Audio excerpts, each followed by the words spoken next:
Korang nak tahu tak, dekat bulan Ramadan ni ada satu tabiat klasik ataupun sebenarnya kita panggil penyakit lah. Penyakit ni memang hanya datang pada bulan Ramadan saja. Dia kita panggil sebenarnya demam bazar. Korang tengok belakang ni. So hari ni aku dah terkena demam tu.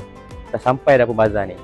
Sindrom dia, bila korang nampak bazar, korang akan rasa gigil. Gigil, tangan rasa nak singgah, kaki rasa nak jalan, rasa nak beli. Tu sindrom demam bazar. Nak beli tak salah, tapi kena beringat jangan membazir, berpada-pada dalam pembelian. Sebab apa? Allah sebutkan dalam Quran surah Al-Isra ayat yang ke-27, innal mubazzirina kanu ikhwanu syaitan.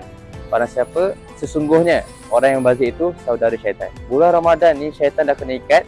Janganlah pula kita ni nak ambil alih tugas syaitan yang dah kena ikat tu.